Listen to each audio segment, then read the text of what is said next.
Nous y sommes.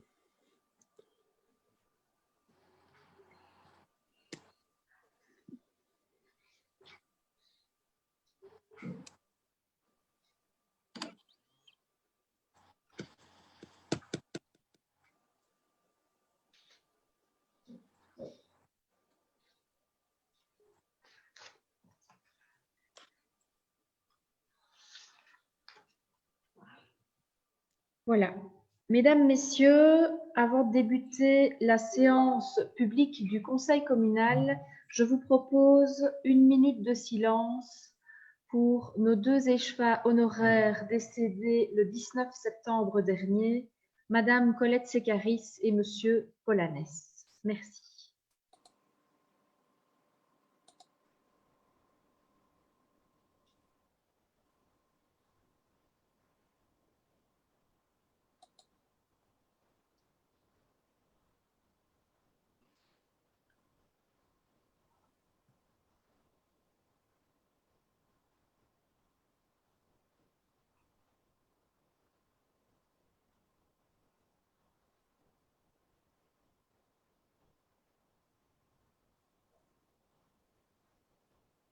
Merci. Je me dois donc d'excuser ce soir Yves Libert. Le point 1, il s'agit du point concernant les modalités d'organisation de cette séance du Conseil communal. Donc, vous avez vu qu'il y a eu des modifications. Je vais donc lire les modifications ici. Attendu que depuis le 6 octobre, le nombre de contaminations et de mises en quarantaine liées au Covid-19 est en constante augmentation, attendu que sont assis en quarantaine et ne peuvent assister physiquement à la séance du Conseil de ce 15 octobre au moins 4 conseillers de 3 groupes politiques différents, ainsi que le directeur général faisant fonction du CPS, vu la décision du Collège communal du 13 octobre 2020 de marquer son accord sur l'organisation de la séance du Conseil communal du 15 octobre par vidéoconférence, sans présence de la presse ni du public, avec diffusion en direct, de faire confirmer cette décision par le Conseil communal à l'entame de la séance du Conseil communal, de marquer son accord sur l'organisation de la séance conjointe Ville-CPS du 15 octobre par vidéoconférence sans présence de la presse ni du public avec diffusion en direct, de faire confirmer cette décision par le Conseil communal et par le Conseil de l'action sociale à l'entame de cette séance conjointe. Attendu que le Collège communal a proposé, après l'envoi de l'ordre du jour, des modifications conséquentes au projet de délibération initiale, qu'il les a lues intégralement en séance publique, que ces modifications sont justifiées par l'évolution du contexte sanitaire, par le souci de minimiser les risques de propagation du Covid-19 auprès des participants ou spectateurs, et par le souci de permettre la présence des participants qui sont en quarantaine.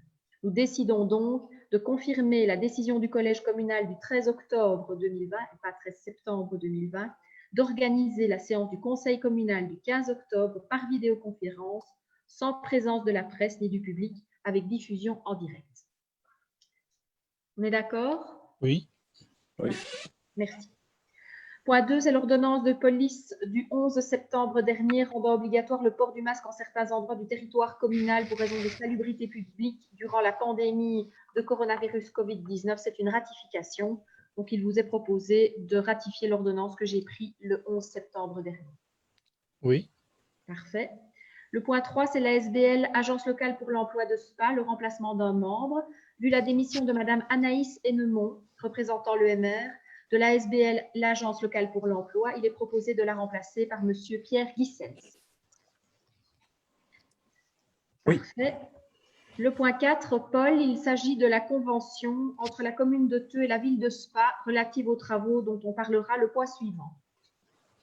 Nous demandons au Conseil communal d'approuver le projet de convention entre la commune de Theux et la ville de Spa relative à la réalisation de travaux conjoints. Cette convention porte sur la réfection des garde-corps et de la passerelle piétonne du pont de Winant-Planche, qui est en partie situé sur Theux et sur Spa. Le mode de passation du marché sera une procédure négociée sans publication préalable. les parties s'accordent pour désigner la commune de Theux comme pouvoir adjudicateur. La commune de Theux participera au paiement de ces travaux à raison de 50%, de même que la ville de Spa paiera les 50 autres pourcents. La réception provisoire et définitive de l'ensemble des travaux sera accordée par le pouvoir adjudicateur, moyennant l'accord préalable des autres signataires pour ce qui concerne leurs parties respectives. Voici en gros les termes de cette convention. On est d'accord sur la convention? Oui, c'est une bonne initiative et c'est nécessaire en plus. Parfait. Merci. Ça va pour toi aussi, Laurent? OK. Vas-y, Paul, continue avec les travaux. Donc, le marché conjoint, il s'agit de la réfection des garde-corps. Nous vous demandons d'approuver le cahier des charges et établir aussi le montant estimé des travaux, qui est de 39 990 €, de passer le marché, comme dit tout à l'heure, par procédure négociée, sans publication préalable, et de financer la dépense par le crédit inscrit au budget 2020. Oui. Parfait. Oui. Merci. Vas-y, Paul, pour le point 6. Alors, le point 6, il s'agit d'un marché de fourniture, c'est le remplacement du pick-up. Ce point avait déjà été débattu lors de la séance du conseil communal du 10 septembre et nous avons tenu compte des remarques qu'avait fait Alternative Plus sur l'âge du véhicule. Donc, nous demandons d'approuver maintenant le nouveau cahier des charges et l'estimation de l'achat est de 30 000 € TVA comprise, de passer le marché par la procédure négociée sans publication préalable, de financer cette dépense par le crédit inscrit au budget extraordinaire de l'exercice 2020. Oui, alors Paul, au niveau de notre demande, c'était également vous avez dit qu'il était préférable de ne pas uniquement se fier au prix dans les critères d'adjudication, mais également de prendre en compte la vétusté du véhicule. Et ça, ben, ça n'a pas été respecté. Donc, vous avez simplement en fait changé la formulation au niveau de l'année. Ben, donc, pour cette raison, puisque ça n'a pas été pris en compte, on a décidé de s'abstenir. C'est bizarre parce que vous étiez d'accord lors du pré-conseil. Ben, lors du pré-conseil, c'est pas ce qui a été dit. Hein. Ben bon, voilà. C'était pas ce qui avait été dit lors du pré-conseil. C'est que ça avait été pris en compte et en lisant les points. On n'a pas appliqué la formule, mais on applique quand même, disons, la décision de l'âge du véhicule. On prend en compte Oui. l'âge du véhicule. Ben non, en fait. Non. Simplement, vous avez changé la formulation au niveau de l'âge qui doit être plus jeune, grosso modo, que 2015. Mais une fois qu'il est plus jeune, enfin plus récent que 2015, on ne tient pas compte de l'année, en fait, tout simplement. C'est ça qu'on vous avait demandé. OK. Voilà. Et On va pas refaire le débat, hein, puisque c'était le même que Ben oui, c'était le même lors que du précédent conseil communal. Et donc, évidemment, on doit être cohérent avec nous-mêmes. Hein.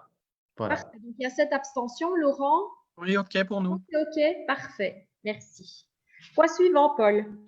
Alors, c'est une nouvelle convention de la communauté française et la ville de Spa qui est relative à la réalisation de travaux conjoints pour le remplacement des exutoires de fumée au hall du centre sportif Warpa. Nous demandons au conseil communal d'approuver cette convention qui parle des droits des deux parties, qui parle également que la ville assurera la maîtrise de l'ouvrage. La ville paiera directement à l'adjudicataire les travaux réalisés et refacturera 50% de ces travaux à la Fédération Wallonie-Bruxelles. La mission de maîtrise de l'ouvrage se termine par l'établissement du procès verbal de réception définitive des travaux. Donc voilà en gros la convention qu'on vous demande d'approuver. C'est oui. Oui. Parfait. OK. Paul, il reste Alors, encore. toujours dans le même cadre, donc c'est le cahier des charges. Nous demandons au conseil communal d'approuver le cahier des charges pour le remplacement des exutoires au centre sportif.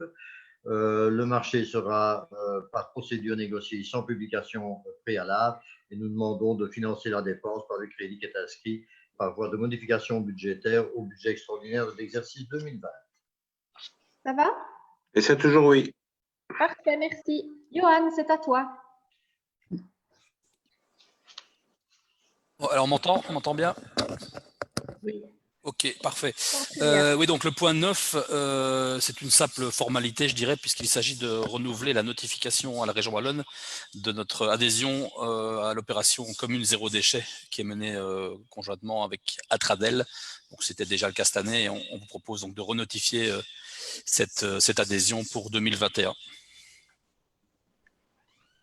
Pour nous, c'est oui. Parfait, merci. Ok. Ok aussi.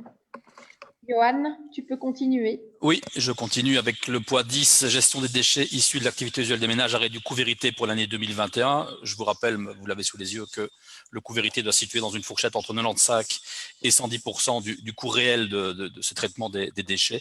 Il est proposé de l'arrêter cette année à 98%. Simplement le rapport finalement entre les recettes qu'on a prévisionnées et les dépenses. Oui, et j'avais simplement une petite question. L'année dernière, dans l'exercice, vous aviez prévu pour l'exercice 2020 une prévision de 706 255 € de recettes et 695 503 de dépenses. Et le pourcentage, c'était de 101,55%. Pourquoi cette modification importante? Y a-t-il des raisons particulières? C'est pas une modification importante, hein, 198%, c'est juste le reflet des prévisions actuelles par rapport aux charges et par rapport aux consommations. Il y a toujours évidemment une évolution chaque année, donc ça bouge à la marge, mais on est clairement dans un bon ratio. 98, 101, c'est dans la moyenne. Ça va. À la fin de l'exercice 2020, il y aura moyen d'avoir les chiffres réels pour Bien sûr, comparer avec les prévisions. Et ils seront tout à fait intéressants. On peut déjà constater qu'il y a une petite diminution du volume de déchets produits par les Spadois, mais malheureusement, ils sont insuffisants et c'est en grande partie dû très certainement à la période de confinement qui a évidemment été productrice de beaucoup de déchets, puisque les ménages sont restés chez eux, on produit plus de déchets à domicile, moins dans les écoles, moins dans les milieux professionnels. Et donc, voilà, les chiffres sont intéressants à analyser, mais ils seront malheureusement, il y aura ce biais du confinement, de la crise Covid qui viendra les challenger un peu. Oh oui, ça va. Ok, parfait. Le point 11, Johan. Oui, on vous propose d'adopter le règlement taxe pour l'année 2011 sur le traitement des déchets ménagers et on vous propose donc de ne pas changer au taux habituel que vous connaissez, donc 95 € pour un isolé, 140 pour un ménage de 2 personnes, etc. Donc on vous propose de ne pas changer à ce stade les taux pour la collecte des déchets ménagers.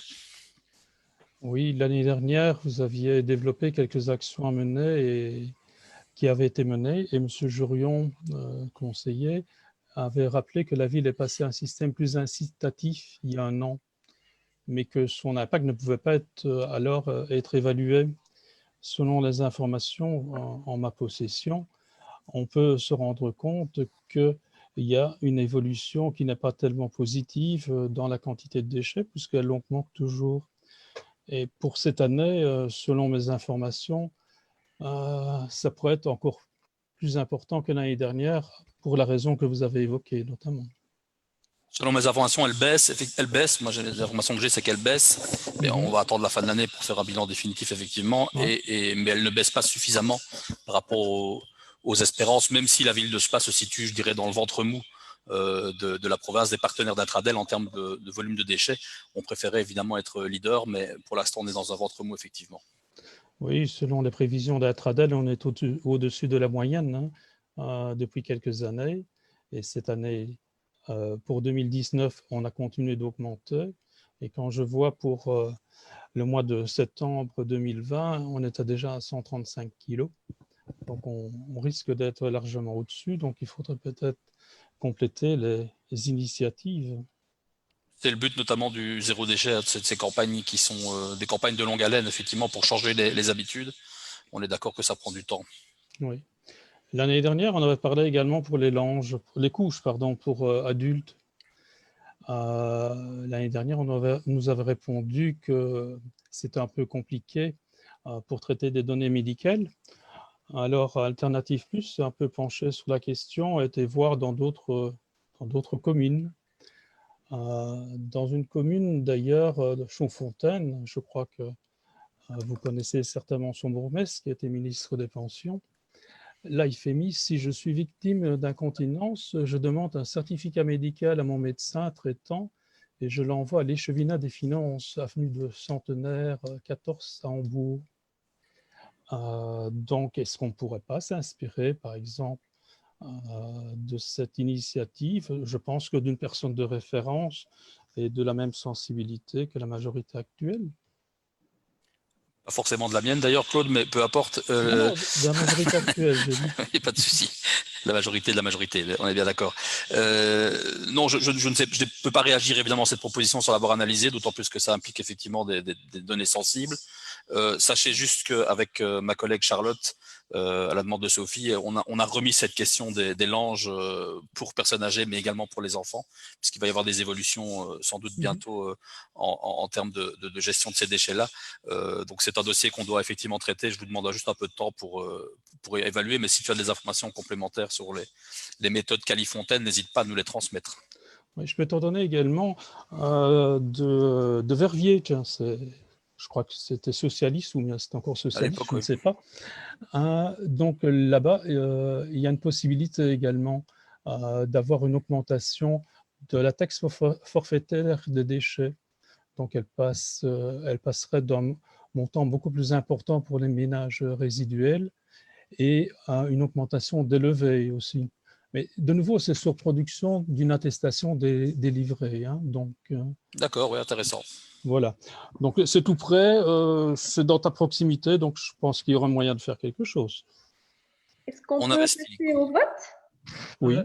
Sophie, oui. Moi, j'aurais bien simplement voulu peut-être attirer l'attention, on l'avait déjà fait l'année passée aussi, Johan, si tu t'en souviens, sur essayer d'avoir une partie fixe et une partie variable. Donc, je pense aussi que, je veux dire, le coût vérité, c'est bien, mais ceux qui font des efforts, ben, ils sont pas récompensés nécessairement. Et donc, notre envie, c'est d'essayer de réfléchir quand même comment, à ceux qui font des efforts et qui diminuent leurs déchets, qui approchent du zéro déchet, ben, on pourrait les récompenser. Voilà, simplement, c'était notre suggestion. Si je peux réagir à ça, Sophie, effectivement, c'est déjà le cas dans le règlement taxe. Il y a une partie forfaitaire que tout le monde paye et qui donne accès, je dirais, à un service minimum avec des levées, un nombre de levées, un nombre de kilos, etc. Et effectivement, c'est sur la partie, proportionnelle qu'on peut ajuster et peut-être faire diminuer le forfaitaire. Pour l'instant, en tout cas, vu la situation très particulière de cette année, on voulait se donner encore un an de plus, je dirais un an sans Covid, on l'espère, même si je ne suis pas très optimiste, pour pouvoir évaluer vraiment et peut-être ajuster vers pollueur-payeur un peu plus, mais ne pas pénaliser actuellement les ménages qui ont dû très certainement remplir 2 fois plus, et c'était mon cas, son container. Donc voilà, si on attendra 2021 peut-être pour faire cette analyse et réajuster le forfaitaire et le proportionnel qui existe déjà dans les faits. Je partage l'avis de Laurent Jensen, puisqu'il avait déjà fait l'année dernière, je l'avais fait déjà auparavant pour Alternative Plus aussi. Mais vous pouvez peut-être vous informer à ce niveau. Je crois que c'est une autre composante de la majorité actuelle qui pourrait peut-être vous donner des renseignements, parce que bon, ça permettait d'avoir des passages supplémentaires au parc à conteneurs ou bien d'autres réductions.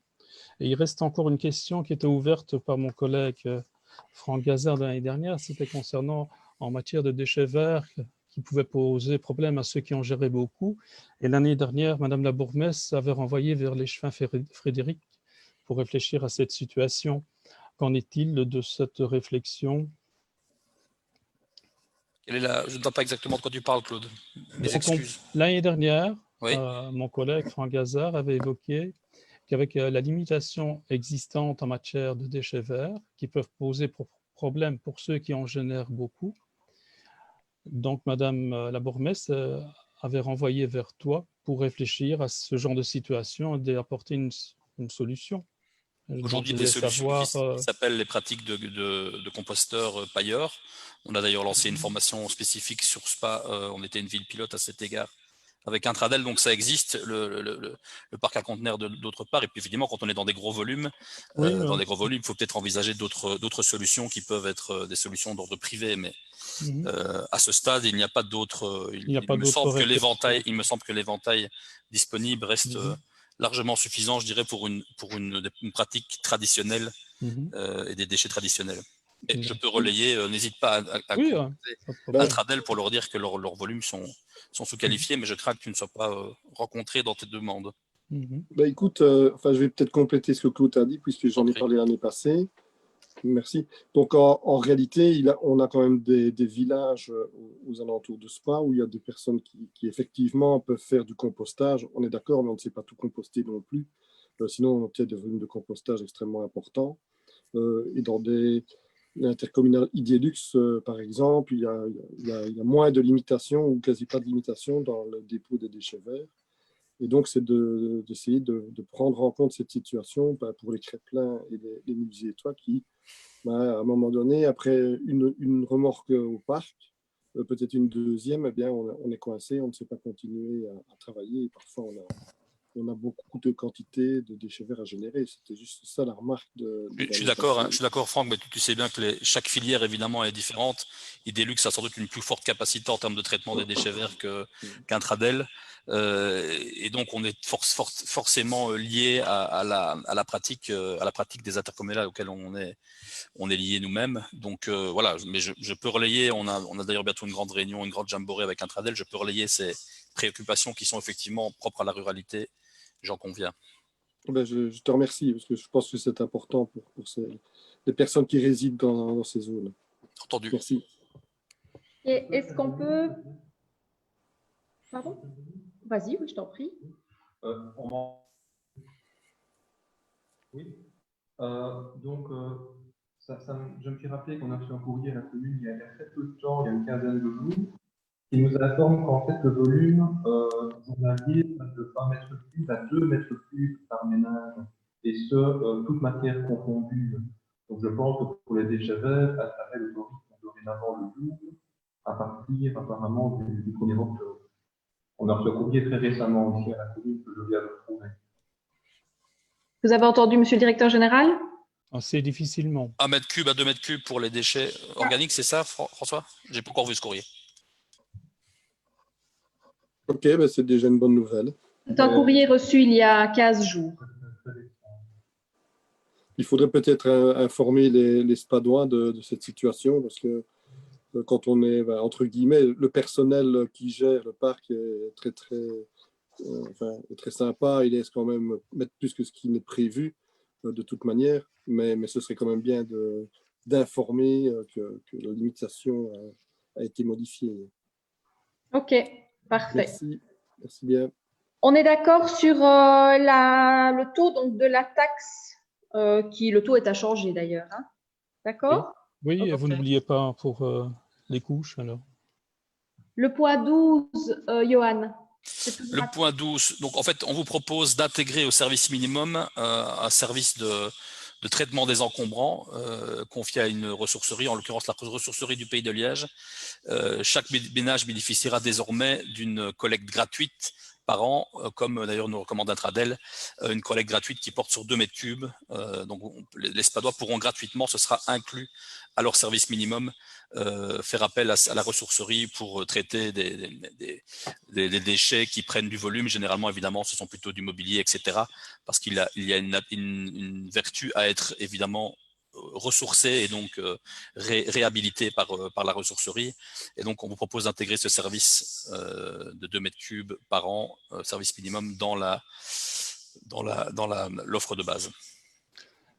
Nous sommes heureux que notre souhait de l'année dernière ait été repris par Intradel, qui impose à la ville de Spa un enlèvement gratuit d'1 mètre cube initialement.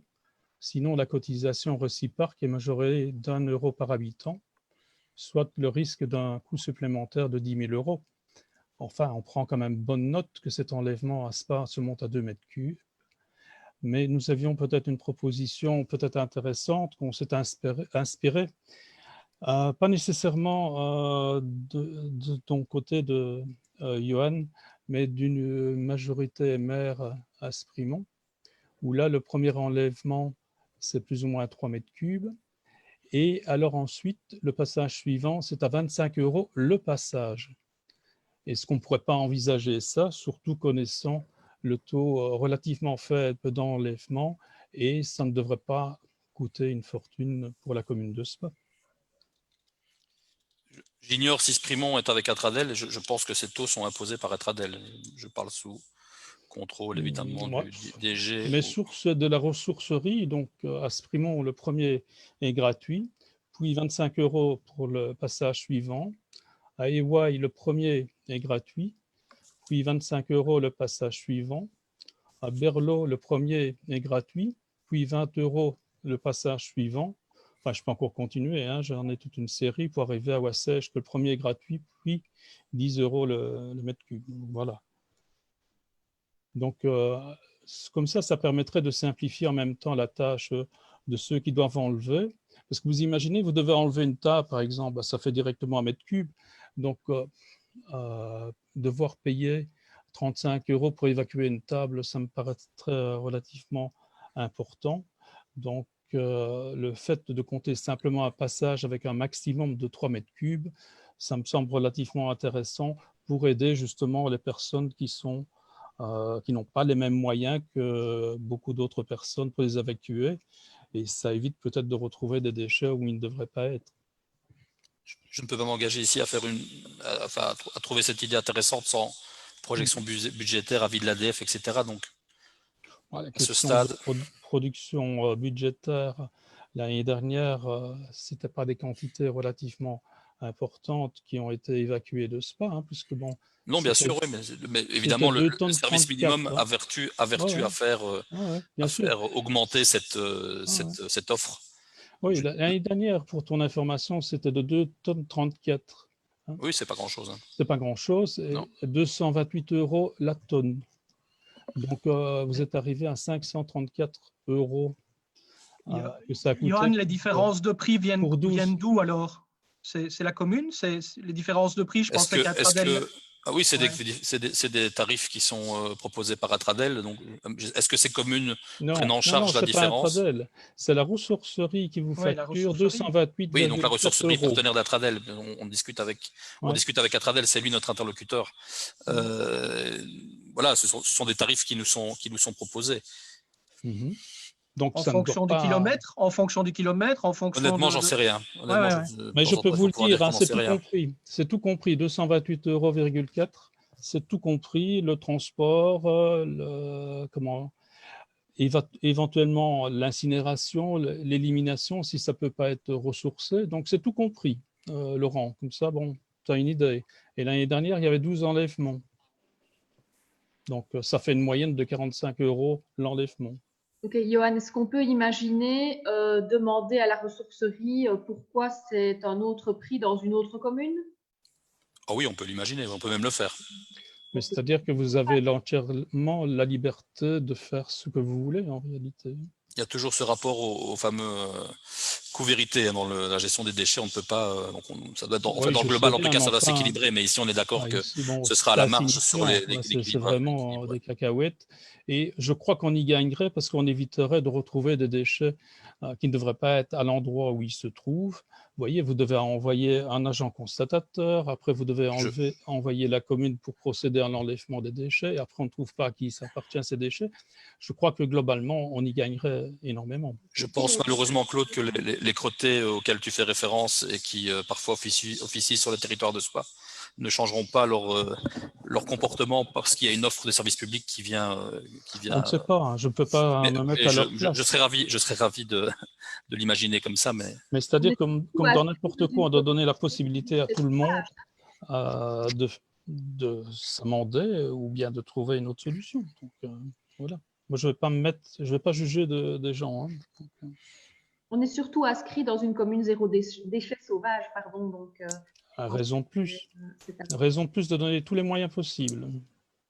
Okay. Et surtout que ça n'impacte quasiment rien, hein, parce que bon, ça vous avait coûté 534 € l'année dernière.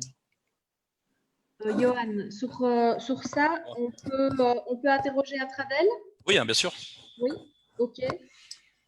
De toute façon, la redevance, le tarif reste inchangé jusque-là, donc on peut le maintenir et s'il y a une modification, on revient. Ça va? Alors, juste une petite remarque, peut-être du coup l'intégrer au règlement taxe. Je pense que dans le règlement taxe, dans le service minimum, on ne fait pas mention actuellement c'est juste une question d'écriture, hein, juste bien faire mention dans le service minimum, dans le règlement taxe, au point précédent de l'intégration d'un service de ressourcerie.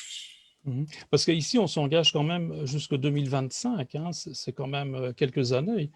Donc, je pensais que vous auriez fait un calcul quand même un peu plus élaboré que ça. Il est élaboré sur base des tarifs qu'on t'a proposés, Claude. Oui, mais enfin, moi, je ne suis pas un génie, hein, donc bon, ça me saute aux yeux. Tu as donné, Claude, je pense que c'était intéressant de les avoir peut-être au pré-conseil pour permettre… Mais je ne les ai pas eus avant pré-conseil, malheureusement. Je ne les ai pas eus avant pré-conseil, je les ai eus aujourd'hui. Donc, ça ne m'a pas pris beaucoup de temps. Hein. Okay. Ben là, maintenant, faire le calcul avec l'administration fermée, c'est un peu compliqué. Donc, moi, je vous propose de passer au vote pour ce point-là et en même temps, Johan, de vérifier pourquoi il y a des tarifs différents au niveau de la ressourcerie et d'essayer de bénéficier d'un meilleur tarif à l'avenir. OK. D'accord? Comme c'est relativement flou et que vous n'allez pas dans notre sens, on va s'abstenir. OK. Cette abstention, Laurent, c'est OK? OK pour moi, avec les remarques que tu as faites, pour savoir pourquoi cette différence de prix. OK. Ça va, super, merci. Charlotte? Oui, point 13. Alors, coupe ordinaire de bois marchand pour l'exercice budgétaire 2020. Donc, on propose de mettre en vente 6 lots pour un volume de 719 mètres cubes. Il n'y a pas de lot de bois de chauffage. Voilà. OK? Oui. Merci. Le point suivant, Charlotte. Bibliothèque, convention avec la ville de Verviers de mise à disposition d'une collection à finalité encyclopédique assurée par l'opérateur réseau verviétois de la lecture publique à destination de la bibliothèque de Spa. Il est proposé de conclure avec la ville de Verviers une convention officialisant les relations de travail entre les bibliothèques respectives, essentiellement en ce qui concerne le prêt interbibliothèque. C'est oui. Ça va, parfait, merci. J'avais coupé mon micro.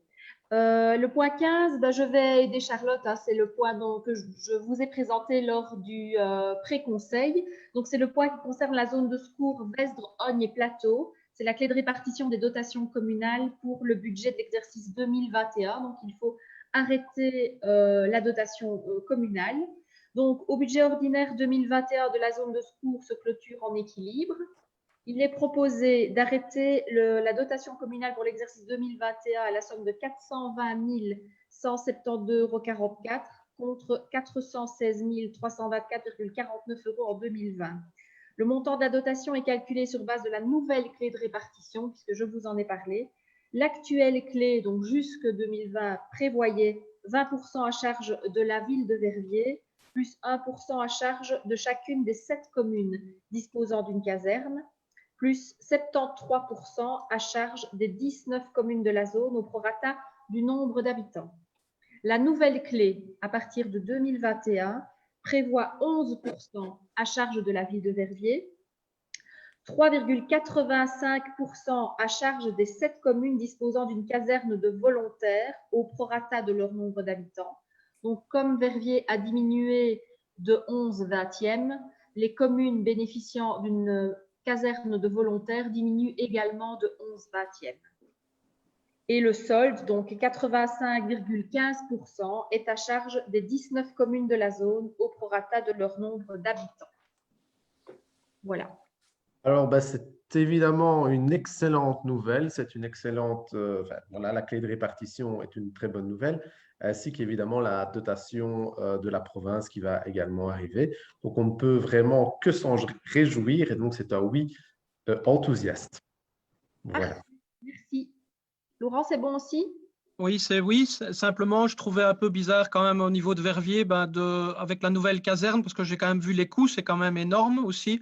Je trouve un petit peu dommage qu'on réduise déjà alors qu'on est en train de faire des efforts tous pour leur nouvelle caserne.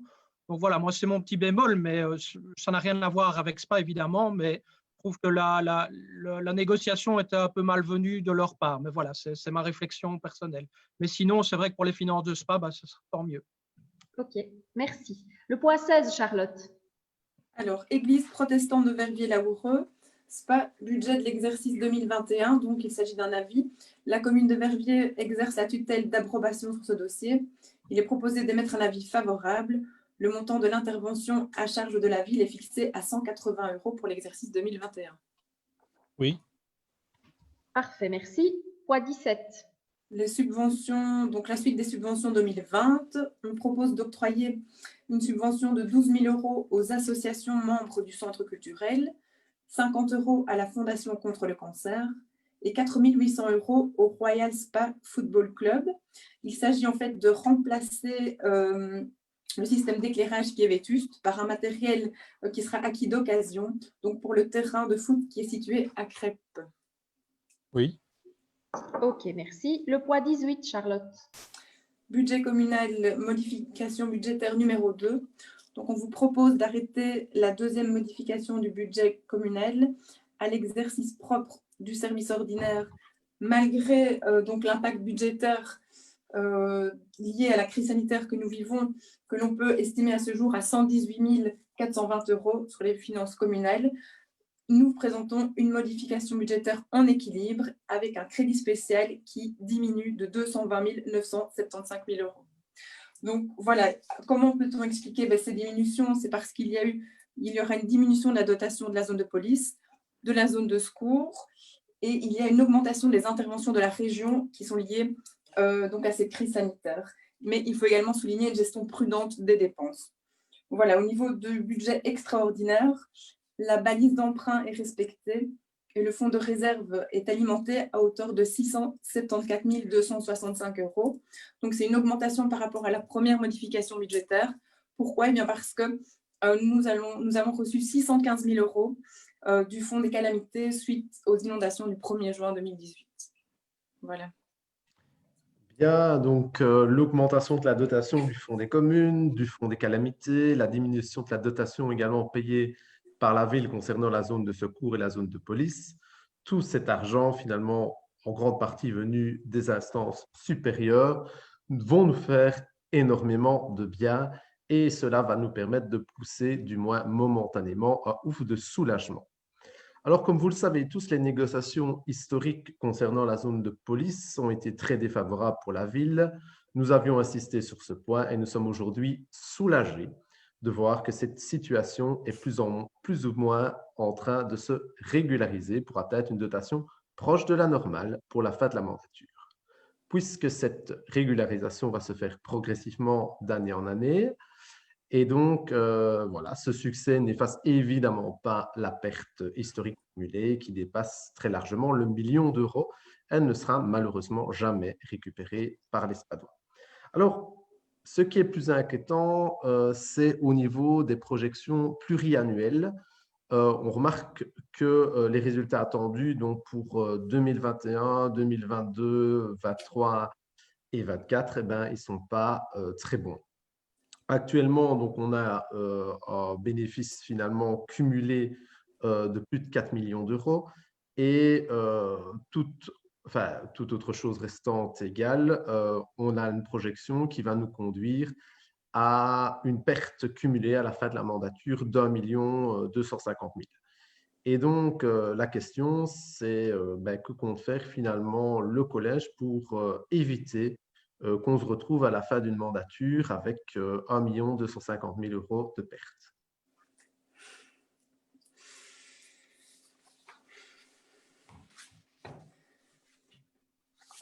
Alors, je pense que au niveau des projets qui sont en cours à SPA, on ne va pas abandonner les projets. Il faudra peut-être probablement revoir certaines la grandiosité peut-être de certaines choses. Donc, on le fait déjà dans d'autres dossiers. Et donc, il faudra peut-être continuer effectivement à travailler là-dessus. Il faudra aussi peut-être refaire le one-shot que nous avons réussi à avoir avec les anciens termes. Il faudra peut-être aller frapper aux portes des ministres pour le patrimoine, parce que je pense que c'est quelque chose que l'on doit absolument essayer de sauver. Alors oui, ça coûte beaucoup d'argent, mais SPA a une spécificité très particulière. Donc, comme vous l'avez dit, on parvient aujourd'hui à essayer, avec les sommes qui ont été mises de côté à travailler sur ce patrimoine. On a aussi beaucoup de projets qui vont, j'espère, ramener un peu d'argent. Charlotte vous a donc parlé aussi de plus de 600 000 € qui ont été récupérés. Ben, cet argent-là doit servir à de l'investissement également. Donc voilà, on essaye vraiment de travailler tant sur les projets que essayer de maîtriser les coûts financiers. C'est parfois un numéro d'équilibriste, mais je pense qu'il faut, SPA mérite en tout cas de continuer à avancer dans les projets. Et donc, c'est peut-être aussi des choix qu'il faudra que nous fassions ensemble. Je pense qu'il faut retenir le positif, c'est qu'on a quand même 2 avancées majeures au niveau de la zone de police et de la zone de secours. C'est des choses sur lesquelles on travaille. En tout cas, Sophie travaille depuis longtemps et je pense qu'il faut retenir ces éléments positifs tout d'abord. Ah oui, bien sûr, mais voilà, les éléments positifs ils s'accumulent au fur et à mesure et donc la situation on espère, parce qu'en plus, dans les estimations pluriannuelles, eh bien, l'impact Covid, notamment sur l'additionnel IPP, n'est pas pris en compte. Et donc, finalement, ça risque d'être encore pire. Et donc, voilà, c'est juste pour dire il va falloir vraiment faire attention. Et on espère évidemment avoir des réponses prochaines. Alors, Sophie a également parlé… Pardon? Vous souhaiterez qu'on abandonne des projets? Non, non, justement, c'est la question. Qu'est-ce que vous allez faire? Bien sûr. Alors, la question aussi, tu as parlé donc de tout ce qui est les projets, donc les investissements. Et ce qu'on peut remarquer aussi, c'est que les prévisions justement pluriannuelles au niveau des projets sont manquantes. Et donc, ça, c'est aussi dommage parce que ça ne nous permet pas d'avoir une vision globale sur plusieurs années. C'est une obligation légale et ça permettrait aussi finalement d'avoir une vision à plus long terme. Et comme on le dit régulièrement, prévoir, c'est gouverner. Et donc, on peut te rassurer tout de suite, Arnaud, puisqu'on y travaille. Le collège planche là-dessus, donc pas de souci. Très bien, super. Voilà. Est-ce que pour la NB2, est-ce qu'il y a d'autres remarques? Sophie, nous, au niveau d'Osons Spa, on voudrait te féliciter pour les négociations avec la police. Tu étais engagé, donc nous, ça, on l'avait relevé depuis 6-7 ans aussi. Donc ça, de ce côté-là, bravo. Alors, effectivement, on a lu attentivement aussi, je veux dire, les modifications. Et quelque chose qui nous inquiète aussi, c'est quand même au niveau des recettes. Donc, c'est très difficile, évidemment, de budgéter des recettes, surtout avec la situation actuelle. Donc, il faut quand même être prudent. Et donc nous aussi, de ce côté-là, attention aux engagements futurs, parce que les recettes, on l'a vu dans les modifications budgétaires. Donc, on est à 272 000 € de recettes non perçues qui étaient prévues, les loyers, les redevances, etc. Donc, et attention aussi à SPA Monopole, évidemment, qui a la redevance SPA Monopole, qui a quand même beaucoup d'influence sur notre budget général. Donc, attention de ce côté-là. Et donc, moi, je voudrais dire aussi, peut-être avec un peu l'expérience qui s'est passée notamment à la RCA et à la piscine, donc de faire attention avec des grands projets pharaoniques et de se donner bien le temps de négocier beaucoup mieux que ce qu'on le fait pour le moment, parce qu'un euro, c'est un euro. Et donc, je pense que de ce côté-là, parfois, on est bloqué par X ou Y raison. On ne va pas y revenir ici, ce n'est pas l'endroit. Mais donc, moi, j'incite vraiment à mieux négocier, en tous les cas, les projets qui sont assez grands et d'essayer peut-être de voir un peu comment on peut, peut-être avec d'autres communes, avec des synergies peut-être privées et publiques, améliorer, je veux dire, de ce côté-là, les négociations pour avoir un prix par boîte qui ait un coût qui soit un peu plus bas qu'habituellement. Voilà ce que je voulais dire. Merci Laurent. Est-ce qu'on peut passer au vote de la modification budgétaire numéro 2? Oui, donc nous, on s'abstient. D'accord. Cette abstention, Laurent, c'est OK? Pour nous, c'est OK. OK. Merci. Merci. Nicolas, c'est à ton tour avec le CPS et la modification budgétaire numéro 1. Oui, donc il est proposé d'approuver la première modification budgétaire du CPS pour l'exercice 2020. La modification est présentée à l'équilibre. Le montant de l'intervention communale est à changer et s'élève à 1 693 438,20 €.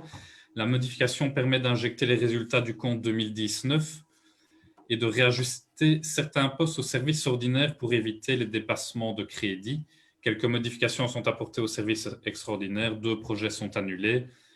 L'achat d'un véhicule et achat d'une machine à affranchir. 2 projets sont ajoutés. Rafraîchissement des bureaux, vous voyez peut-être derrière moi que c'est nécessaire.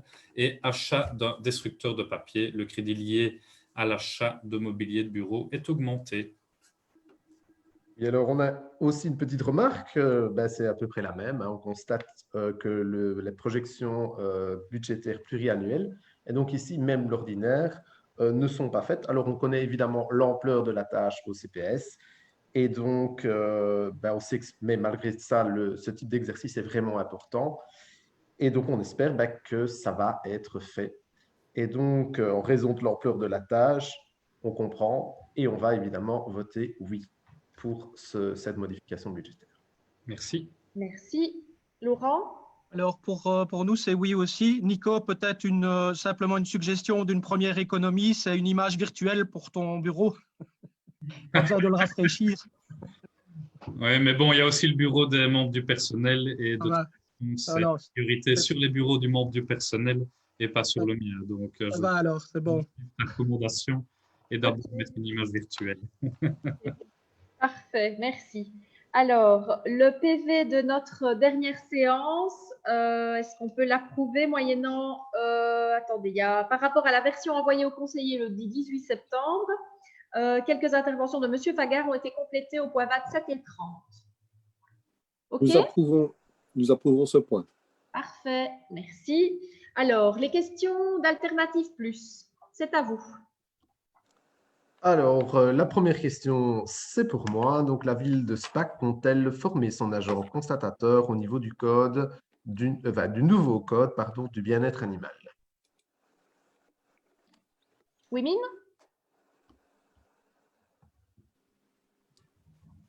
Le son. On a considéré que ce n'était pas vraiment une question d'actualité, donc moi je répondrai par écrit. Maintenant, je me pose parfois un peu la question, tu fais des grimaces, tu insistes. Maintenant, est-ce que tu as des reproches à faire par rapport au bien-être animal à Spa? Est-ce qu'il y a des points à relever? Pas du tout. C'est juste une question pour savoir, effectivement, il faut toujours s'améliorer et je pense que Alternative Plus assiste sur la formation du personnel. Et donc, ce n'est absolument pas du tout une attaque ni un reproche. Je ne le reprends pas comme une attaque, mais s'il y a des remarques à faire, c'est le moment de le faire. Comme ça, je peux encore améliorer ce qui est amélioré déjà. Simplement, la question, c'était, voilà, il y a un nouveau code et voilà, c'est juste pour demander pour la formation et je pense que ça peut être important. Puis on essaie d'analyser avec les agents leur disponibilité, leurs souhaits. On est toujours à l'écoute des agents. Donc, je pense que quand vous remarquez les points du collège, souvent les demandes des agents sont exaucées. Tout à fait. Maintenant, ça n'empêche qu'on peut proposer aussi. Oui. Voilà. Okay. Très bien, merci. La question numéro 2. Oui, la question numéro 2, c'est concernant les aubettes de Balmoral. Vous savez bien, comme chez Alternative Plus, on tient ces aubettes et on vient d'apprendre que le dossier transfert de propriété de l'aubette de tram date de 2011. Et alors, on se demande pourquoi le dossier a tellement traîné jusqu'à l'heure actuelle. Voilà, Claude, c'est vrai, ce dossier date de 2011. J'étais en train d'ouvrir la bouteille d'eau. Excuse-moi, Paul. Comment? Je dis, j'étais en train d'ouvrir la bouteille d'eau. Je me suis aperçue que tu attendais que je te cède la parole. Merci. Pas de souci. Donc, Claude, en 2011, c'est bien exact qu'il ne s'agissait pas d'un simple transfert de propriété de l'aubette de Balmoral vers la ville de Spa. À cette époque, nous avions sollicité la région wallonne pour la rénovation totale de ce patrimoine, propriété de la région, et il avait même été proposé un démontage complet de cette aubette et un remontage de celle-ci sur un autre site, toujours à charge de la région wallonne. Donc, la ville avait marqué son accord pour un transfert de propriété au moment où ces conditions-là étaient réalisées, ce qu'elles n'ont jamais été. Donc, nous n'avons jamais accepté la propriété d'un bâtiment qui était parfaitement délabré, dont la toiture était complètement démolie. Nous sommes des défenseurs du patrimoine, mais aussi on est des défenseurs des deniers de la ville. D'accord. C'est dommage parce qu'il y a eu un accident par après. enfin, soit.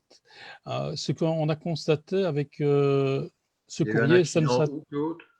ce qu'on a constaté aussi avec ce courrier, on a jeté un coup d'œil sur 2-3 zoobettes et on a constaté qu'il y avait des petits insectes là qui sont en train de manger les pieds des zoobettes. Je peux te transférer des photos si tu veux.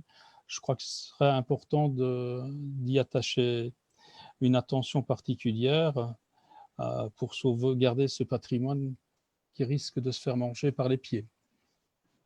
Parfait. Monsieur Boulet, je peux vous demander de vous en tenir à la question, s'il vous plaît?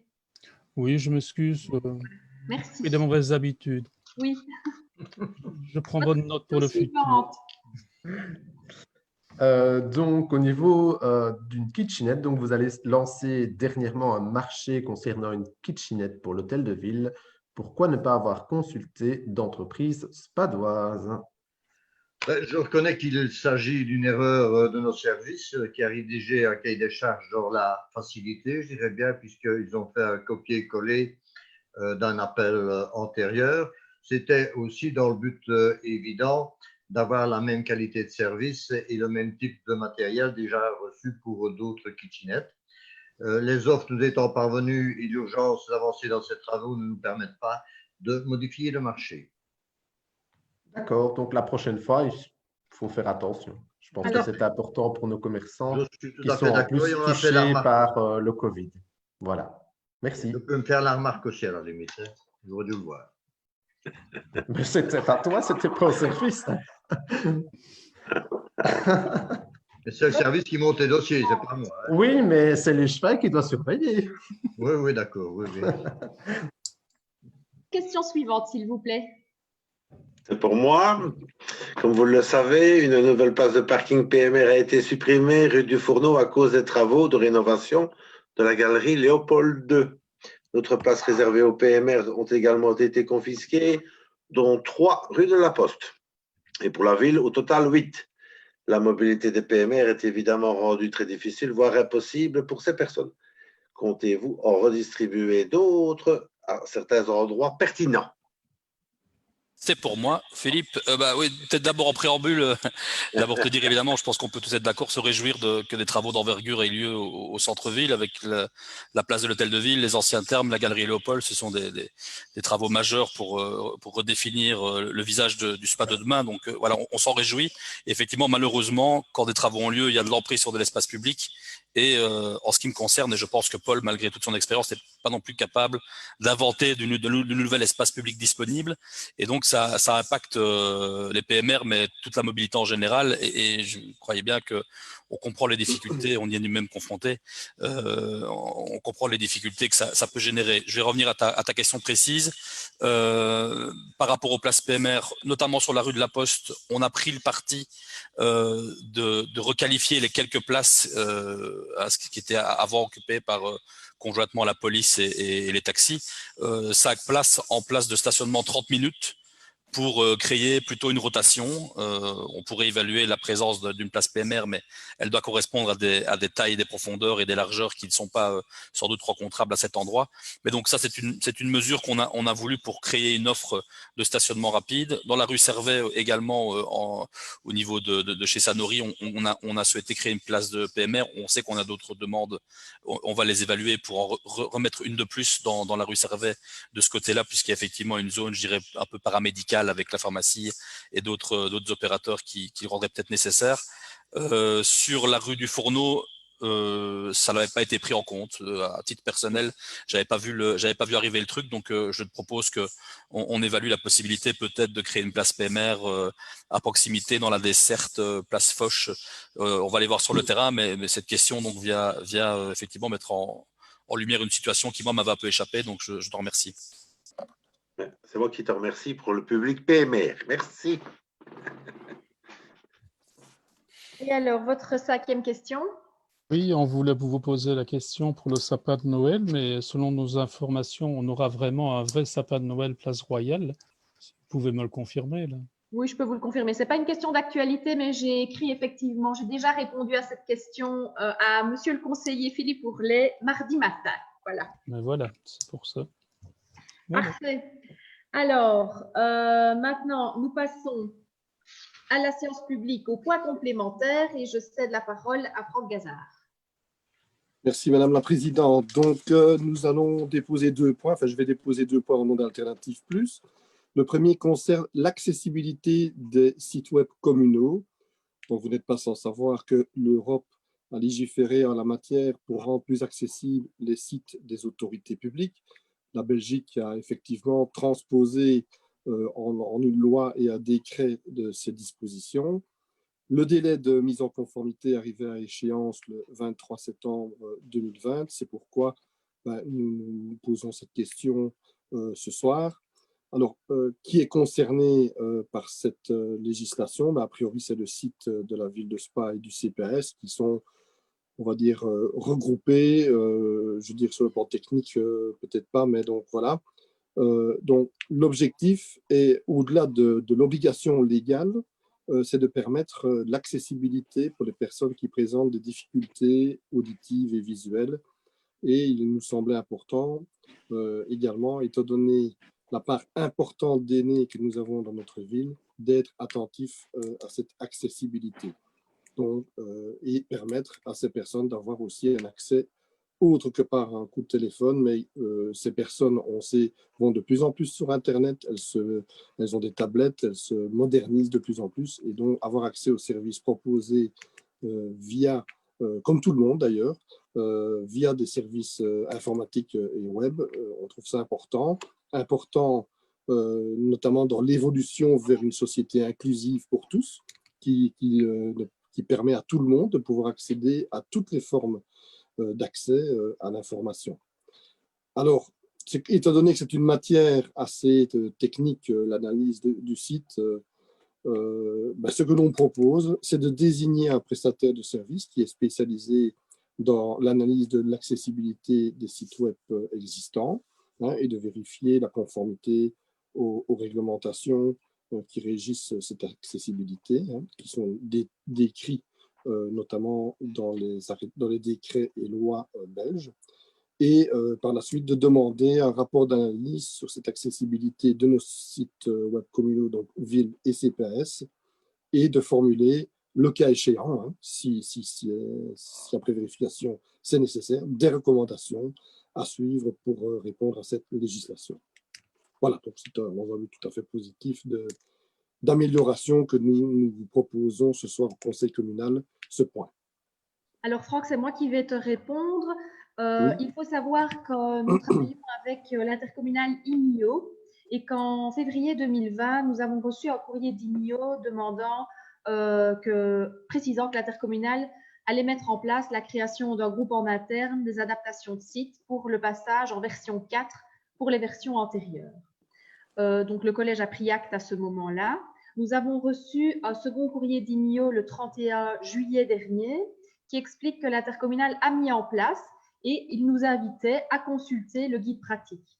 En août, nous avons chargé collège communal le responsable au niveau de la communication de consulter ce guide pratique mis à disposition d'INIO. Le travail est en cours et donc la ville fait partie de l'intercommunal INIO, tu l'auras compris. Cet intercommunal s'est déjà assuré que la ville, le site de la ville, soit le plus proche de 100%. Donc, il est presque à 100% accessible. Il a fourni le guide pratique afin que le site communal puisse tendre donc, vers ces 100%. C'est à nous à agir directement sur le contenu mis en ligne.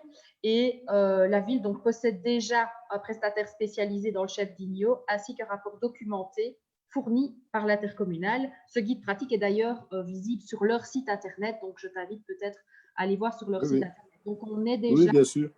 par rapport à ça, cette accessibilité, elle est presque à 100% maintenant. Et vous avez un rapport par rapport à cette analyse Oui, tout à fait. Nous transmettre? Tout à fait. Le rapport, nous allons le recevoir. Attends, je regarde au niveau du rapport parce qu'on a réécrit au mois d'octobre ici pour vérifier et nous allons recevoir effectivement un rapport de leur part. Nous ne l'avons pas encore, mais nous allons recevoir un rapport de leur part. Voilà. D'accord, parce qu'on a fait l'exercice avec des personnes qui ont des difficultés, etc., de vision, d'audition, et même également de mobilité. Il y a souvent des problèmes du type contraste trop faible, pas de description pour les images qui ne sont pas, je veux dire, visibles pour tout le monde, des éléments qui sont utilisables uniquement avec la souris et pas avec le clavier, la possibilité de naviguer avec la touche tab, etc. Et bon, voilà, ça ne semblait pas évident, mais nous attendons votre rapport avec intérêt. Également, la taille des polices de caractère nous semble petit et difficile à lire pour les personnes qui ont des difficultés de lecture quand elles arrivent sur le site. Donc voilà, nous attendons. Donc, nous sommes heureux que la démarche soit entreprise et nous attendons votre rapport. Okay. Le deuxième point complémentaire, il faut voter sur ce point-là. Nous votons oui, évidemment, mais vous avez un prestataire spécialisé qui fait l'analyse. Donc, je veux dire, ça rencontre le point. Aussi, hein. Pardon? Je dis, tu peux retirer ton point. Ah non, je ne vais pas retirer le point parce que comme ça, on peut garder une trace et bien sûr que... donc, ça se passe. Donc, non, nous votons oui, mais vous rencontrez la demande puisqu'il y a un prestataire. Il y a un prestataire de service spécialisé qui effectue le travail dans le chef de IMIO. Ben oui, voilà. Donc, nous ne pouvons pas voter oui puisque nous avons déjà un prestataire. Donc, on ne peut pas imaginer aller à la recherche d'un nouveau prestataire. Voilà. OK. C'est dommage. Alors, le classement comme site des promenades d'Orléans. Attends, je demande le vote de Laurent. Ah, pardon. Et voilà, le micro est activé maintenant, donc moi je vais m'abstenir. Ok, merci. Voilà, le deuxième point complémentaire. Voilà, le point complémentaire est le classement comme site des promenades d'Orléans des artistes et Meyerbeer. C'est suite à une discussion et aux Journées du patrimoine où il y a une de ces promenades qui a été mise en évidence. Et c'est aussi à l'initiative, je dois le dire, mais comme on s'est déposé le point qu'à une seule personne de Paul Mordant également, que nous avons imaginé de proposer au conseil communal, étant donné l'importance des promenades historiques qui sont reprises dans les attributs historiques du projet UNESCO. Donc ça, c'est réellement un des éléments qui fait partie donc, des critères pour le choix de notre ville et pour l'aspect, je veux dire, ludique et balnéaire de notre cité. Également, il y a un plan de gestion du projet UNESCO qui prévoit la mise en valeur des promenades historiques. Donc ça, c'est également une de vos priorités, de nos priorités, ça on peut tout à fait le reconnaître. Il faut savoir dans le relevé qu'il y a plus ou moins 80 promenades sur Spa, mais ces 3 promenades-là, donc d'Orléans, des artistes et Meyerbeer, sont les 3 plus célèbres d'entre elles. Elles datent du milieu du 19e siècle et donc elles font réellement partie intégrante de notre patrimoine et ont un intérêt historique et même touristique indéniable. On a appris pas mal de choses lors de ces journées du patrimoine, que c'était quasiment des petits parcs aménagés au fil des vallons, qu'il y avait, ça ressemblait à, pas à ce qu'on voit actuellement. Et l'objectif de notre suggestion, tout comme le cimetière, la partie ancienne du cimetière est classée comme site, c'est de marquer le coup quelque part et de suggérer d'introduire une demande de classement comme site de ces promenades d'Orléans, des artistes et Meyerbeer auprès de l'Agence wallonne du patrimoine. Alors, exceptionnellement, ce n'est pas l'ECHFA du patrimoine qui va vous répondre, mais c'est moi parce que j'ai assisté cet après-midi à une réunion entre le cabinet et la WAP. Puisque, effectivement, nous sommes sur la protection aujourd'hui des éléments majeurs, pas uniquement les promenades d'ailleurs de la candidature UNESCO. Sachez qu'actuellement, il y a 3 priorités au niveau de la WAP pour Spa. Ce sont les villas, c'est le casino, ensemble casino-centre culturel qui n'est toujours pas classé, et l'extension de classement pour les anciens termes. Donc ça, ce sont 3 priorités que la WAP s'est fixées. Et pour la fin d'année, il y aura une programmation de la part de la WAP sur les différents éléments majeurs, références dans le dossier UNESCO. Donc, il y a également les sources, les promenades, les aubettes, la gare, les glacières. Mais c'est la WAP qui traite les dossiers et on travaille en collaboration évidemment avec eux et on doit respecter notre partenaire. Donc oui, pour effectivement rentrer ce dossier, mais au niveau du délai, vous aurez compris qu'on ne va certainement pas s'engager sur un délai puisque eux nous ont demandé de fixer leurs priorités avec les 3 dont je vous ai parlé et la suite viendra après. C'est à eux à nous fixer une programmation. Mais ils sont déjà bien au courant qu'il y a différents classements encore à faire parce que vous l'avez soulevé, dans le plan d'action, il y a une action particulière sur la protection de notre patrimoine thermal. Tout à fait. Bon, bah, nous, on ne parlait pas de timing, hein, c'était une question de principe, c'est avoir l'adhésion du Conseil.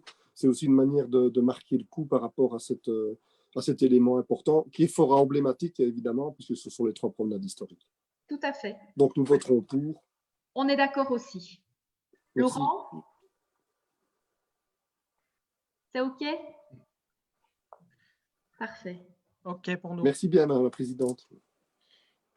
Alors, le point supplémentaire, c'est M. Mordant cette fois-ci. Oui, bonjour. Vous m'entendez bien? Très bien. Bon, là, c'est l'instauration d'une cellule de crise pour nos commerçants. Le Conseil communal, vu l'article L 1122-35 du Code de la démocratie locale et de la décentralisation, attendu qu'aujourd'hui, nos commerçants, en plus de faire face aux problèmes de Covid-19, comme dans d'autres communes, d'autres provinces, et bien sûr d'autres pays, sont confrontés chez nous, à Spa, aux problèmes des travaux qui jalonnent des endroits stratégiques de notre ville. Attendu que les travaux de la galerie Léopold viennent de commencer ce 14 septembre 2020 pour une durée de 300 jours ouvrables, attendu que les travaux des anciens thermes ont commencé en septembre 2019 et qui devraient être terminés pour août 2022, d'après les informations distribuées aux riverains en octobre 2019, attendu que la rue Servet, en raison de ces mêmes travaux, sera fermée à partir du 1er janvier 2021 pour une durée d'1 an, à l'exception des trottoirs côté commerce, attendu que les travaux de la place de l'Hôtel de Ville ont débuté le 17 septembre 2019 pour une durée de 80 jours ouvrables et qu'à ce jour, 15 octobre 2020, ils ne sont pas terminés. Attendu qu'avant la fin des travaux des anciens thermes prévus en août 2022, les aménagements du pourtour du futur hôtel des anciens thermes devraient arriver à leur terme. Attendu qu'à ce jour, il y a, à cause des divers travaux dans notre ville, suppression d'environ 263 places de parking. Si on estime à 2 le nombre de personnes dans une voiture et à 3 le nombre de rotations sur la journée, on obtient ainsi le nombre d'environ 1500 clients potentiels qui réfléchiront à 2 fois avant de venir faire leurs achats dans notre ville. Attendu qu'à ce jour, de nouvelles réglementations gouvernementales et provinciales sont appliquées pour cause de résurgence des infections du Covid-19, on le vit encore aujourd'hui. Attendu qu'à ce jour, personne ne sait combien de temps les nouvelles réglementations resteront en vigueur, ni si elles seront encore plus drastiques. Attendu que vous, Madame la bourgmestre, vous avez mis en place dans notre ville une cellule de crise Covid-19 et que vous avez pu, lorsque l'obligation s'en est faite, sentir, vous entourer autour de vous d'un aéropage de professionnels, pompiers, services de police, CPAS, médecins, etc. Attendu que dans notre ville, nous avons la chance d'avoir plusieurs organismes bancaires, qui connaissent très bien leurs commerçants, attendu que dans notre commune, des citoyens compétents en la matière seraient prêts à vous épauler pour relever le défi, attendu qu'il y a en place dans notre commune une association de commerçants très dynamique, attendu la liste des problèmes suivants: problème d'information en temps utile pour les commerçants, problème d'exactitude dans l'évaluation de la durée des travaux, problème de l'écoute de tous les acteurs commerciaux de notre commune, problème de perte de parking à 2 mois des fêtes de fin d'année, problème de rentabilité de nos commerçants, problème de vitrines vides qui jalonnent certaines rues de notre commune, problème de mécontentement général qui ne peut que croître avec la situation que les commerçants vivent actuellement. À l'unanimité, décide de créer une cellule de crise pour faire face aux problèmes provoqués par les travaux dans notre ville, déjà touchée, comme beaucoup d'autres, par le Covid-19. Demande au collège de mettre une cellule de crise comme celle déjà installée pour informer les citoyens de la crise sanitaire avec la collaboration des commerçants, des organismes bancaires et de citoyens compétents en la matière qui sont prêts à vous épauler. Voilà, Madame la Bourgmestre. Monsieur Mordant, avant de céder la parole à l'échevin des classes moyennes et du commerce, je me permets quand même de vous corriger sur la vision erronée que vous avez d'une cellule de crise communale. Le but d'une cellule de crise communale n'est absolument pas d'informer les citoyens, comme vous venez de le dire, mais bien de veiller à une action coordonnée et réfléchie des différents intervenants et de conseiller les organes amenés à prendre des décisions. La cellule de crise communale n'est pas une lubie ou un caprice que j'ai fait ou un privilège, c'est une offre légale, voire à l'article 4 du décret de 2019 qui est relatif à la planification d'urgence. Une cellule de crise communale n'est pas un organisme ouvert à n'importe qui. Organismes bancaires ou citoyens compétents n'ont pas leur place dans une cellule de crise communale. Maintenant que je vous ai remis un petit peu le tableau, je pense que vous aviez une vision erronée de ce qu'était une cellule de crise. Je vais maintenant céder la parole à Monsieur Bastard qui va vous répondre. Merci, Madame la Bourgmestre. Communication des travaux aux commerçants. Donc, je reprends certains points que vous avez discutés auparavant. A priori, les travaux de la galerie Léopold II impactent peu, si ce n'est pas du tout, les commerçants sédentaires de Spa. Il est vrai en revanche que d'abord les travaux de l'avenue Renan Street, ceux de la rue de la place de l'Hôtel de Ville, puis ceux des anciens thermes sont plus impactants pour ce qui concerne l'accessibilité des commerces. Il me semble que les commerçants ont également toujours été tenus informés du planning des travaux, de ces différents chantiers par voie postale, numérique ou réunion de présentation, tels le service de dynamisation commerciale pour les travaux de la galerie, l'entreprise de Nice pour les travaux des anciens thermes, le service des travaux pour la rue de l'Hôtel de Ville. Il y avait autrefois au sein de l'ACS un représentant par quartier qui assistait aux réunions de présentation et qui suivait l'évolution des chantiers, qui se chargeait par la suite de transmettre l'information à ses voisins commerçants, comme faire Marc Schödrer pour les travaux de l'avenue Renan Street. Le service de dynamisation commerciale a à chaque fois, informé les commerçants de l'existence des indemnités compensatoires de la région wallonne en cas de travaux. Depuis, celles-ci ont été mises en place en passant dans les commerces et en communiquant des explications version papier. Voici donc pour les travaux. En ce qui concerne la communication liée à la situation particulière de la crise sanitaire. La crise systémique que nous traversons n'a rien de comparable aux problèmes d'accessibilité et de visibilité des commerces liés aux travaux dans la ville. À l'instar de la diversification des centres-villes, il s'agit d'un phénomène mondial et qui n'est pas propre à Spa. Il faut donc éviter toute confusion lorsque l'on parle de crise.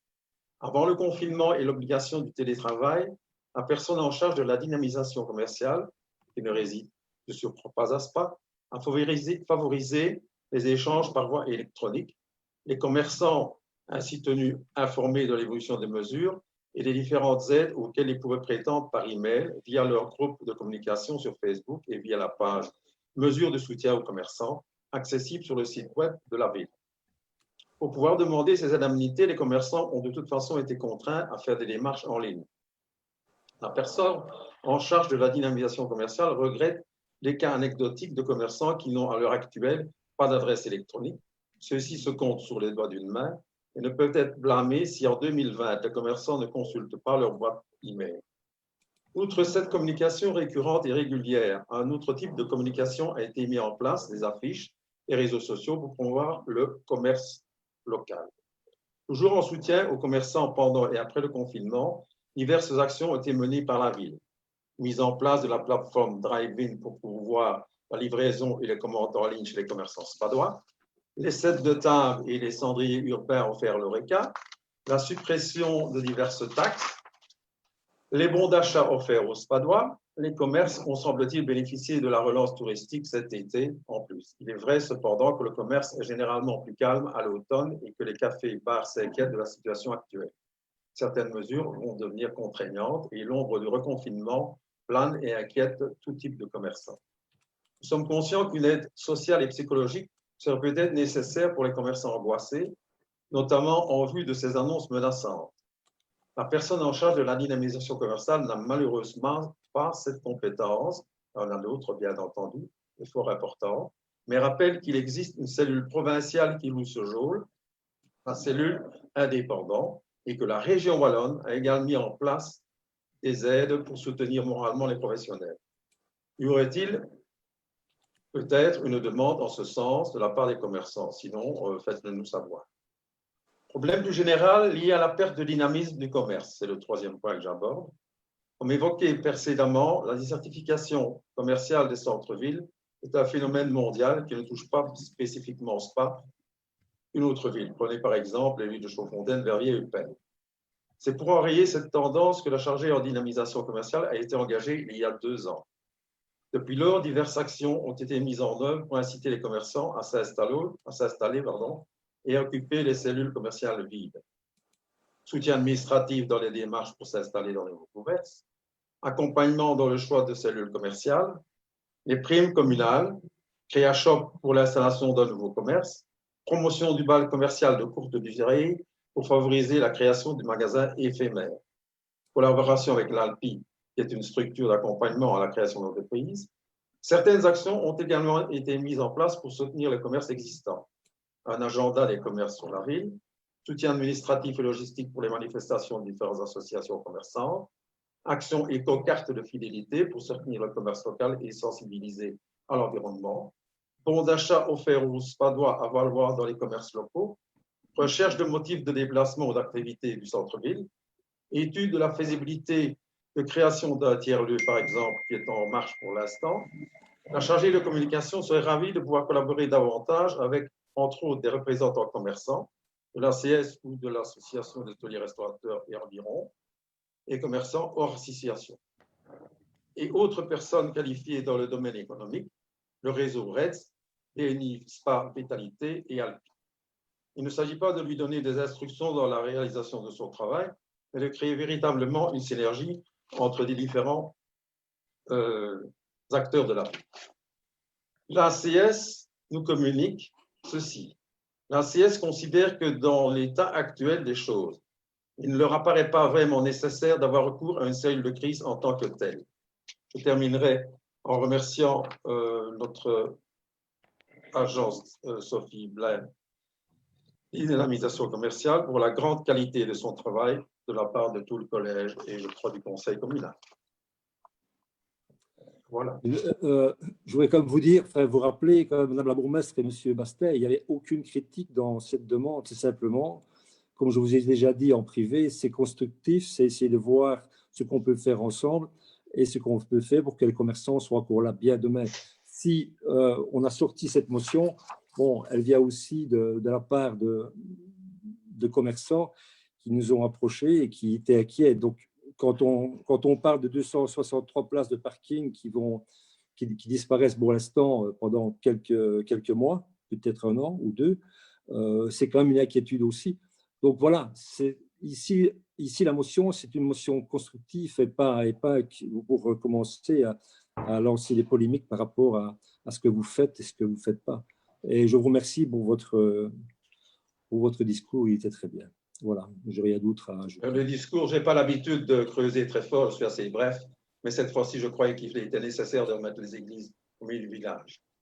Monsieur Bastet, ce n'est pas ce que je vous demande. Hein. Simplement, voilà, c'est tout. C'est ce que je vous ai demandé ici, c'est est-ce qu'il n'y a pas un petit souci, est-ce qu'on ne pourrait pas être plus près encore que vous n'êtes. Mais si vous estimez, vous, que vous êtes assez près, tant mieux, et c'est très bien pour vous. Merci. Laurent, tu veux intervenir? Oui, donc Sophie, tu sais bien que moi, je veux dire, le tissu commercial, vous le savez tous, me touche toujours. Et c'est vrai que dans le mot crise, ben, voilà, c'est quelque chose d'important. Beaucoup de commerçants se posent des questions sur l'avenir, etc. Moi, je voudrais peut-être rebondir, pour avoir un côté un peu plus positif que le mot crise, mais plutôt de redynamiser je veux dire, le tissu commercial de Spa. Et pour ça, j'ai été voir, parce que je me tracasse et j'ai lu quand même pas mal de livres aussi, notamment sur beaucoup de villes en France qui étaient des points relais avant et qui font que maintenant, ben, les gens prennent des TGV et vont d'un point à l'autre sans s'arrêter. Et il y a énormément de centres-villes en France qui ont périclité pour X ou Y raisons, et notamment pas mal de centres-villes, notamment aussi avec beaucoup de patrimoine historique, autres, etc. Et donc, j'invite vraiment, et je vais, si vous me le permettez, en tous les cas, je veux dire la responsable de la dynamisation commerciale à Spa, à aller voir ce qui se passe donc au niveau du Québec, c'est au niveau canadien. Voyage au Québec? S'il vous plaît. Oui, mais c'est vraiment. Québec. En fait, ils ont mis un outil d'analyse en place sur une rue commerciale dynamique, avec notamment différents points qu'il faut absolument. Il faut des commerces, je veux dire, courants, classiques, chaque jour. Il faut des commerces semi-courants. Il faut des services courants. Il faut des services semi-courants. Il faut des commerces, évidemment, plus réfléchis, voitures ou autres. Il faut des services, je veux dire, aussi publics. Il faut des services aussi réfléchis. Donc, tout ça, c'est un mix. Et le mix qu'ils ont mis au point semble, je dis bien semble, commencer à porter ses fruits. Et donc, tout ça, c'est une base d'analyse avec des critères et chacun venant dans sa case. Et puis, c'est vraiment un équilibre à trouver. Alors, évidemment, il ne sera jamais parfait. Il y a toujours des dysfonctionnements dans certaines villes ou pas. Mais en tous les cas, j'insiste parce que ça commence à porter ses fruits. Et c'est vraiment un équilibre entre tous ces services où il y a des gens qui viennent chaque jour, des gens de proximité, boucherie, je veux dire boulangerie, qui n'ont pas les mêmes attentes que des personnes où on va pour le mobilier, pour les vêtements, mais c'est aussi valable aussi pour toute la diversification, notamment dans les différentes catégories, comme les bibliothèques, comme les piscines, etc. Donc vraiment, je pense que j'ai regardé beaucoup, c'est en tout cas, un des outils qu'on devrait suivre de façon à pouvoir voir les manques qu'il y a à Spa, mais aussi de ne pas avoir des rues qui sont trop courantes ou des rues qui sont trop peu visitées par jour. Et donc, tout ça avec la mobilité, la sécurisation et les nouveaux projets, je pense que ce serait vraiment l'idéal de le faire dès maintenant pour pouvoir vous éclairer sur je veux dire, on est au niveau stratégique ici, sur la ligne à faire. En tous les cas, je tiens ce document. C'est simple, c'est vrai que comme ça, c'est complexe.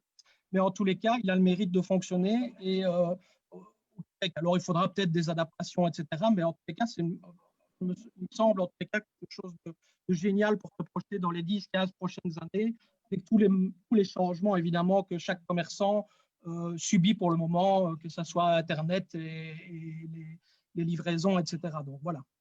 Bah, bien volontiers, Laurent, si tu sais nous transmettre ça. On pourra en parler en collège et avec la chargée de dynamisation commerciale, je pense que… Je transférerai à Francie avec plaisir les informations.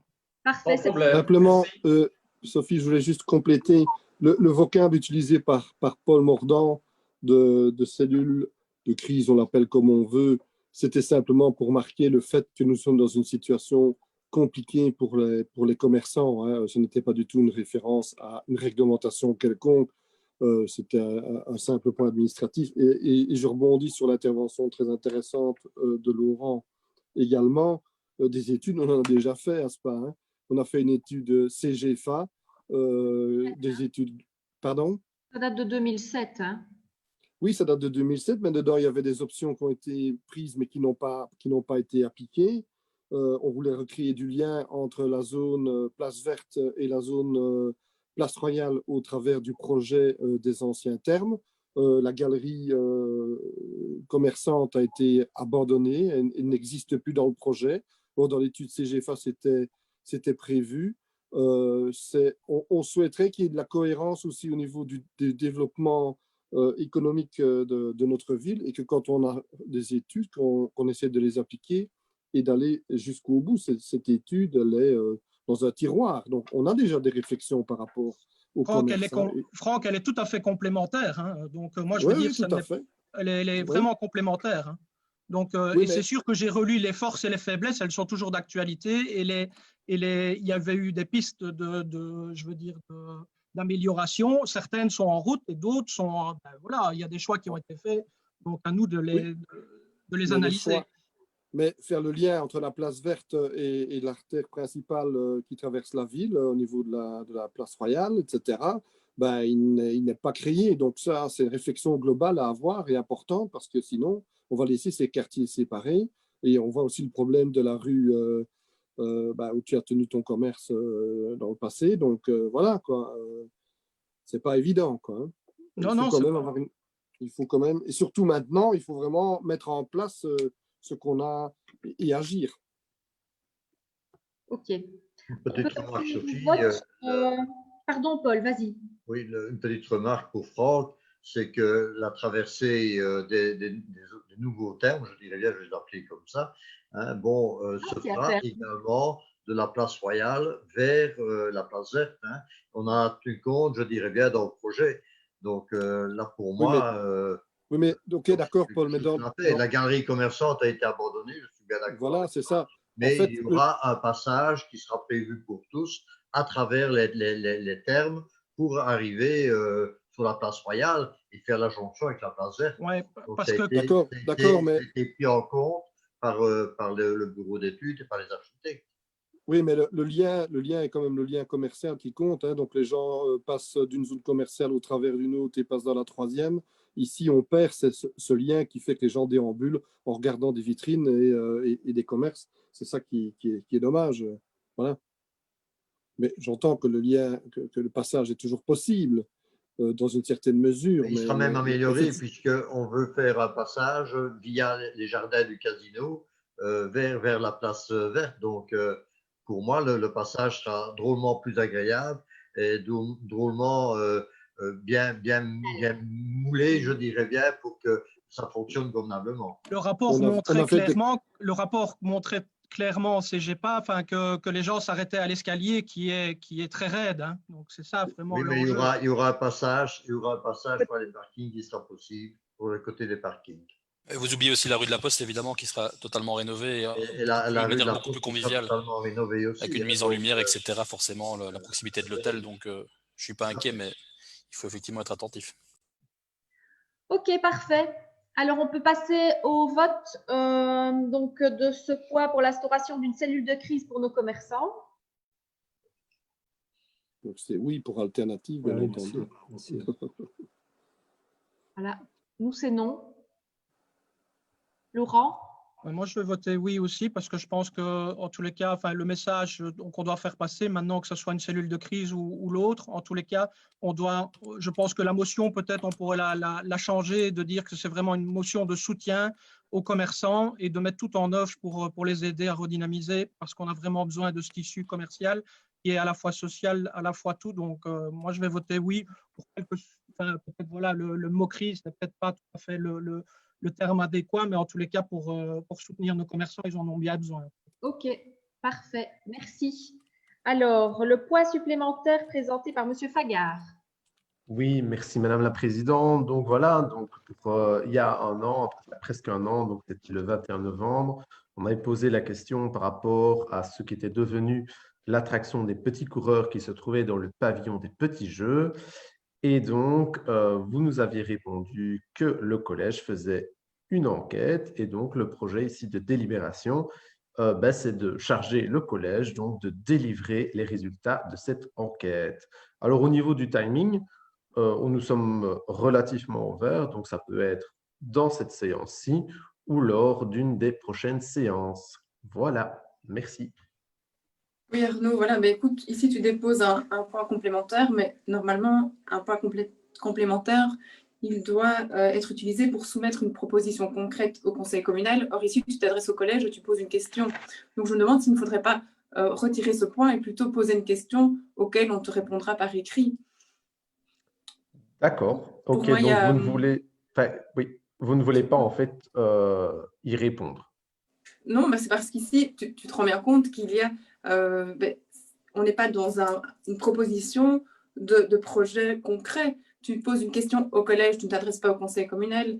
Donc, pour moi, ça devait être une question, mais qui n'est pas d'actualité, donc on t'y répondra par écrit. D'accord, donc comme c'est un point, donc merci d'abord pour votre réponse sur la forme. Et donc, sur le fond, c'est vraiment ça l'objectif. puisque finalement, on n'avait pas eu notre réponse il y a 1 an. Et donc, ça, c'est évidemment regrettable, puisque normalement, c'était une question qui n'était pas d'actualité à l'époque. Et donc, en théorie, elle devenait une question écrite, et donc, on n'a pas eu la réponse. Donc, voilà pourquoi on a décidé de faire ce point, et c'est évidemment vraiment dommage. Et on va quand même vous demander de voter, si vous le voulez bien, sur ce point. Eh bien, nous, on votera contre, évidemment. D'accord, merci. Et on te Nous, c'est oui, répondra pas. évidemment. Je tiens à dire que c'est un dévoiement du mécanisme du poids complémentaire qui est utilisé ici pour soumettre une proposition concrète au vote du conseil communal, comme les 3 autres poids d'ailleurs, mais pour obtenir plutôt une réponse du collège au sujet d'un dossier sans actualité. Donc, D'accord, merci Madame la Présidente. La question écrite. Voilà. Eh bien, la séance publique est levée. Vous restez pour la séance huis clos. Et j'attends que Monsieur le Directeur Général coupe le Facebook Live. Merci.